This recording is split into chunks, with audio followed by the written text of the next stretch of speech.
Why are you all gathered here? I don't have anything for you beggars. The mouth of the river was conquered already during the late 1917 Battle of Jaffa and taken by the expeditionary forces of General Allenby during his early 1918 advance against the Ottoman army. And during the Mandate period, the British government granted a number of concessions, including to Pinhas Rutenberg's Jaffa's Electric Company exclusive rights to generate, distribute and sell electricity in the district of Jaffa.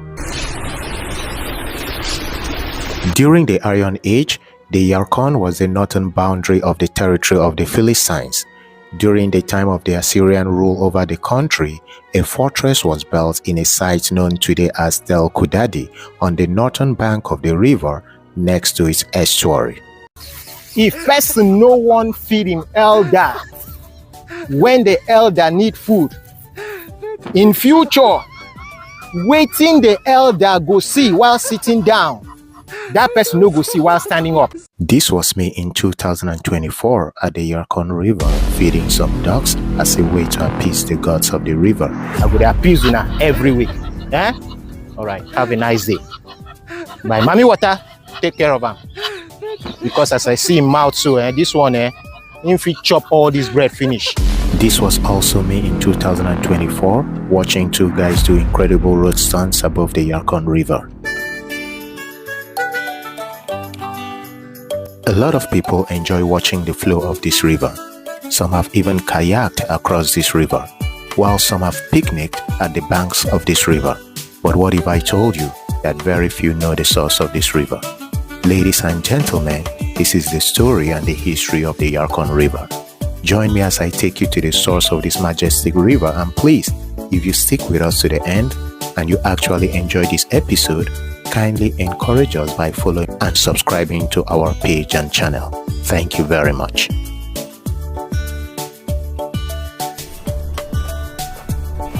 Hello, what's up everyone, and welcome to another episode of Crackhead Exploration. There are places you visit for beauty and there are places you visit for quiet. But then, there are places like Yarkon Spring, where history, water and stillness come together in a way that feels almost unreal. This is my time exploring the springs at the Tel Afek National Park. Everything here is in Hebrew. The distant hum of the nearby highway softened, and in its place I heard it. Water.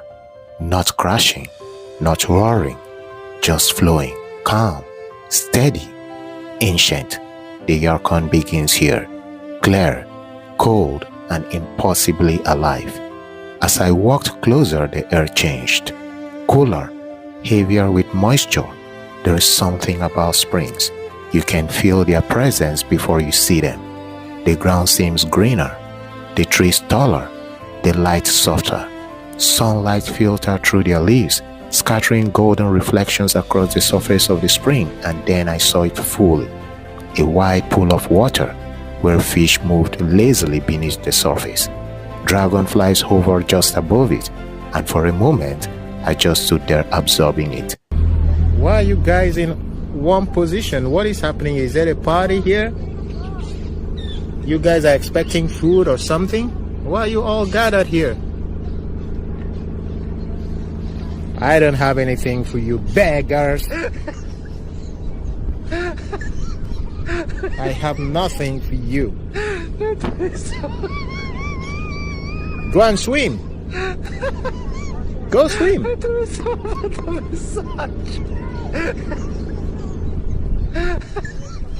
It is hard to believe that this quiet place was once one of the most strategically important water sources in the entire region. Armies fought for this. Empires defended this. Water meant power. And walking here, watching the Yarkon flow peacefully, it almost felt impossible to imagine soldiers marching nearby centuries ago. But that's what makes it powerful. This spring has seen everything. It has seen Canaanites. It has seen Egyptians. It has seen the Philistines, the Romans, the Ottomans, and now tourists, families with strollers and hikers with cameras. I walked along the pathway that circles the water. Each step felt unhurried, The boardwalk curves gently, guiding you around reeds and marshy edges. Birds rustle in the tall grasses. Every now and then you hear a splash, maybe a turtle slipping into the water, or maybe a fish breaking the surface. There is a rhythm here. Wind through leaves, water against stone, insects humming, and your own footsteps blending into the background. It's almost meditative. The water was so still that it reflected the sky. Clouds floated both above and beneath me. It felt like standing between two walls. You don't get that feeling often. That sense of balance, of symmetry between earth and sky. And maybe that's what springs represent. They are beginnings, the birthplace of a river, the starting point of movement. Everything that the Yarkon becomes, every stretch of water that passes through fields, cities, bridges, begins right here, quietly, without announcement.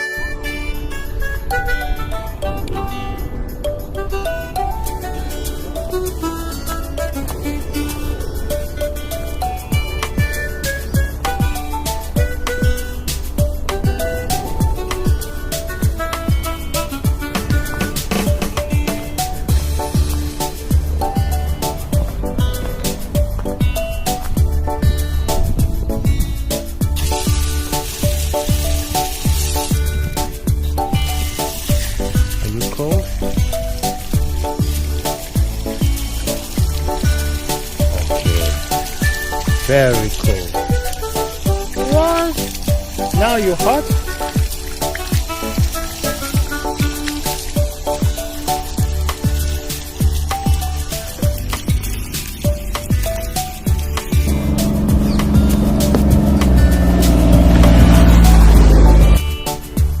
I think it was at this very spot I also shot the video. I think I stood here also.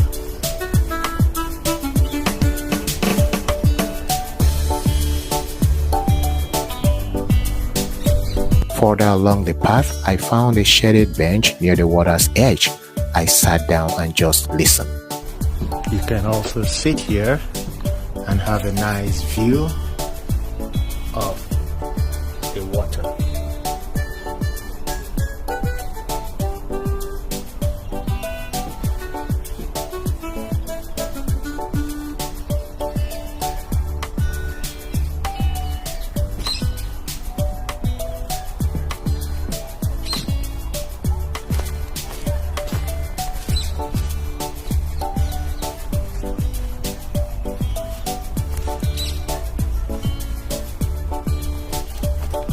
There is something incredibly grounding about listening to natural water flow. It's not repetitive like ocean waves. It's not chaotic like waterfall. It is steady. It is confident, certain of its direction. The Yarkon doesn't hesitate, it simply moves forward. And sitting there, I couldn't help but think exactly how many generations have stood exactly where I was sitting, hearing the same sound, the same flow, feeling the same breeze. Time changes everything around a spring, but the spring remains. The Tel Afek National Park is a very big park for lovers of nature, greenery, and of course you want to have a picnic beside the water body. Tel Afek is for you. You guys want to come out on land? No. You want to come to the land? Danger of drowning, do not enter the water. Wow, these are very big catfish. As I continued exploring, I noticed the small details, the way algae form soft green patterns beneath the water, the way tree roots stretch toward the bank, gripping the earth tightly, the way sunlight hits the surface at different angles. Even the shadows felt alive, shifting with the wind, moving gently across the water's face. There is a calm intensity to it, not dramatic like a mountain peak, not overwhelming like the sea, but quietly powerful. In the distance, I could see parts of the old fortress of Tel Afek rising above the landscape, stone walls watching overflowing water. It's a perfect visual metaphor. Humans build, humans fortify, Humans defend, but water outlasts. Empires fall. Water keeps moving. At one point, I crouched near the edge to look closer. Big catfish darted between patches of water under plants. When they see a human, they come to beg for food. Sounds funny, right? Everything here feels intentional. It feels balanced. An ecosystem functioning without needing applause. It reminded me how rare that is. How most of the time we only notice nature when it's extreme. Storms, floods, disaster. But here, nature is just stable, and that stability feels like a gift. The temperature dropped slightly, and the spring somehow became even more beautiful. Golden sunlight reflected off the water. Birds began to gather in the trees. Their calls echoed across the open space, trying to memorize it. Before leaving, I stood at one of the small lookout points facing the main spring. The water flowed gently outward, beginning its journey through the plains, eventually reaching the Mediterranean near Tel Aviv. It is huge.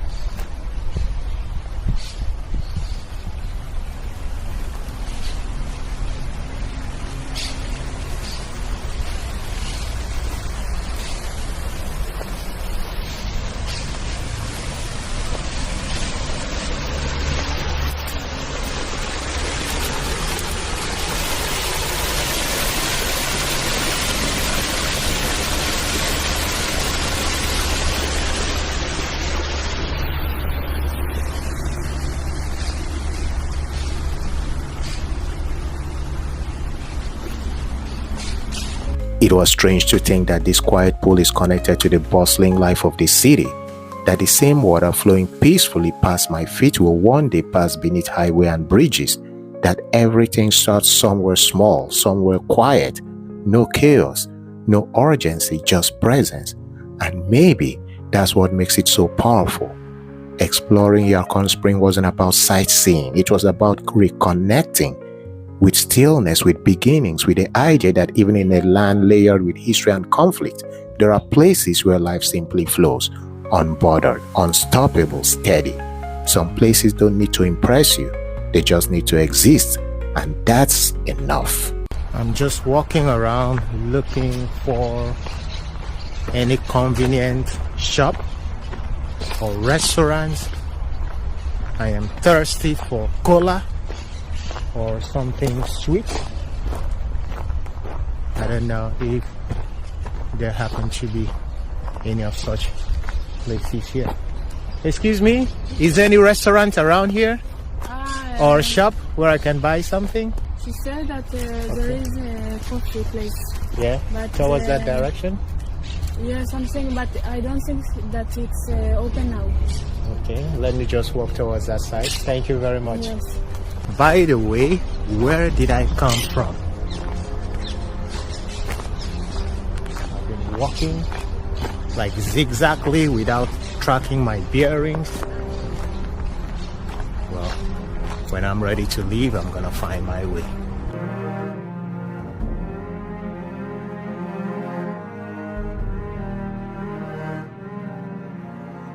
The Yarkon River is a river in central Israel. Its source is at Tel Afek, north of Petah Tikva, which flows through Gush Dan and Tel Aviv's Yarkon Park into the Mediterranean Sea. Its Arabic name, Al-Auja, means the meandering. The Yarkon is the largest coastal river in Israel at 27.5 kilometers in length. Here it reads, wading pool. The pool is 40 centimeters deep. Careful, the water is shallow. Jumping into the water is dangerous and prohibited. Sleeping is a hazard. Children under 6 years old may enter the water only under close supervision by an adult. Please note, close supervision by an adult means constant eye or physical contact enabling you to render immediate assistance.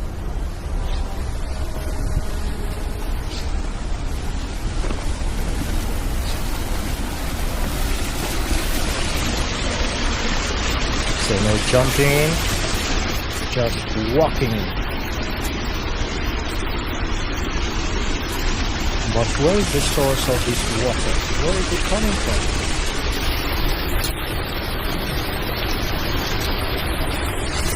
Somewhere from that direction. During the Iron Age, the Yarkon was the northern boundary of the territory of the Philistines. During the time of the Assyrian rule over the country, a fortress was built in a site known today as Tel Kudadi on the northern bank of the river next to its estuary. During the early Muslim period, on 27 April 750, the Abbasid general Abd Allah ibn Ali, uncle of Caliph al-Safar, marched to Antipatris. There he summoned around 80 members of the Umayyad dynasty, whom the Abbasids had toppled earlier that year with promises of fair surrender terms, only to have them massacred. On 5th April 885, at the banks of the river, Abul Abbas ibn al-Muwafaq fought against Kumarayawa ibn Ahmad ibn Tulun in the Battle of Tewahin. Ibn al-Muwafaq defeated Kumarayawa, who fled to Egypt. However, Ibn al-Muwafaq's army lost in a later engagement and he fled to Damascus.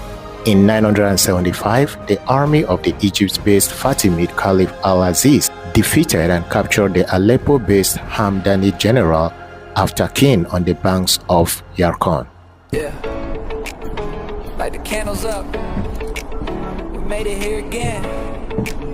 Turn it up. Nice. New year on your name, that's a victory. Every scar on your heart, that's a history. Used to doubt every step, every little dream. Now you walk through the noise like a laser beam. You've been carrying the weight like a backpack. Still smiling in the frame when it flashed back. Every setback, man, that was prep work. Look how every old hurt made your chest work. You survived long nights, all the hard calls. Turn late tears into late night phone calls. Now the ones that believe, yeah, they right here. Raise a glass for the growth, for the brave years. Birthday, but we celebrate your climb. Every little fall, every time you still tried. Another year older, heart still shining. Another year stronger, you're still rising. Birthday, but we celebrate your fight. Turn another page, let it glow in the light. Let me go enjoy my cola. If I will need something else, at least now I know there is a place like this. This is your moment, your year, your beginning. Look back at the kid with the big plans, writing futures in the margins of your notepads.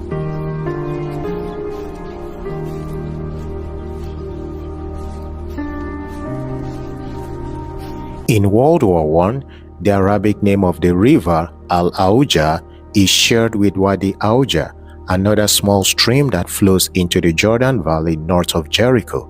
During World War I, this coincidence led to the term of the line of the two Aujas, referring to a strategic line connecting the two river valleys and taken by the expeditionary forces of General Allenby during his early 1918 advance against the Ottoman army. The mouth of the river was conquered already during the late 1917 Battle of Jaffa. And during the Mandate period, the British government granted a number of concessions, including to Pinhas Rutenberg's Jaffa's Electric Company, exclusive rights to generate, distribute, and sell electricity in the district of Jaffa. These rights were delivered through the Auja concession, which was formally signed on September 12, 1921. The concession had authorized the company to generate electricity by means of hydroelectric turbines that would exploit the water power of the Yarkon River to supply electricity to the administrative district of Jaffa.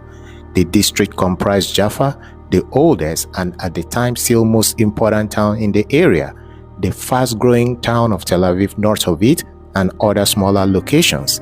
Yet, the plan to generate electricity by hydroelectric means never materialized, and instead, the company designed and built a powerhouse that produced electricity by means of diesel-fueled engines. In 1930s, the British authorities in Palestine searched for an additional major water resource for the evolving city of Jerusalem. Two options were examined at the time: the Jordan River and the Yarkon River.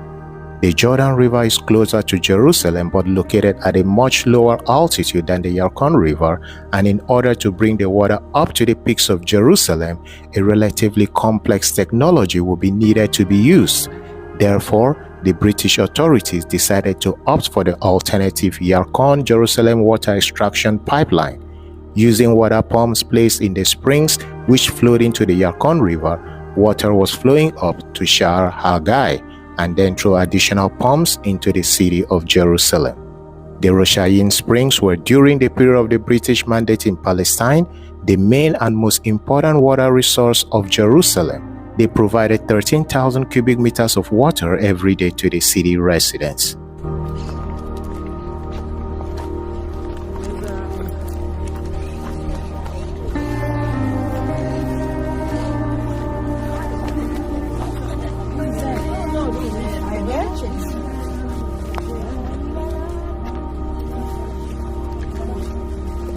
Here it reads, pools in the national park vary in depth, including deep water. There are no lifeguard or first aid services in the park.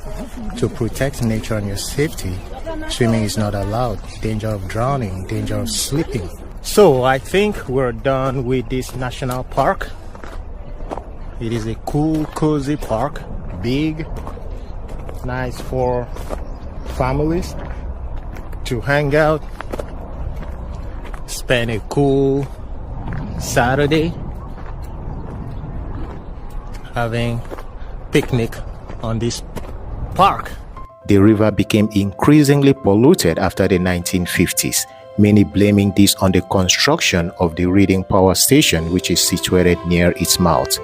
When the river's headwaters were diverted to the Negev through the national water carrier for irrigation purposes, the state of the Yarkon declined. As sewage replaced the flow of fresh water, habitats were destroyed and flora and fauna disappeared. This was exacerbated by continuous discharges of industrial effluents and municipal sewage into the rivers, which allowed algae to multiply. Subsequent and ongoing cleanup projects, some government-run, some benefiting from financial aid from Jewish donors from Australia, and some with regional character supported by the NGO FOEME, helped improve the quality of the water. In 1988, the Yarkon River Authority was established to revitalize the river and make sections of it suitable for sailing, fishing, swimming, and other recreation. Water quality improved after the construction of modern sewage treatment plants in Hod HaSharon and Ramat HaSharon. So I have come to the end of my exploration at Tel Afek National Park, where I was able to once again visit Tel Afek Antipatri's fortress. It was nice being there one more time, and also just walking around the park, enjoying the beauty and the serenity or sereneness of the park. It's a very clean park, awesome park, good for families, friends. You can visit this national park and of course have your picnic here. Like I said, this park is affiliated with the Yarkon National Park, or it is part of the Yarkon National Park, because here it reads Yarkon National Park. Welcome. The Yarkon Stream begins at the foot of the fortress at Tel Afek. From there, it meanders westward for 28 kilometers west to the Mediterranean Sea at Tel Aviv. The Yarkon is a habitat for a variety of plants and animals and a pleasant place to visit. Enjoy your visit. I've already enjoyed my visit. Now I am taking myself back home. Thank you very much, Yarkon National Park. Some places it is written as Tel Afek National Park, but as long as there is the park, however it is called, Yarkon or Tel Afek, it is the same national park. So if you want to explore the ruins of the Antipatri's fortress, of course, feel free to visit. It It's a nice workout, nice exercise if you love cardio, because there are some places you need to climb. But it was nice being here. It was nice visiting here once more. Cool park in a weather like this. It's awesome. Have fun with the sunshine. God has given it to us. So come to this park, enjoy yourself, marry, drink, dance, picnic all you want. You only have one life to live. And you know what? You have to live it to the fullest. It's your boy, the Crackhead, wishing you all a wonderful day. Bye for now.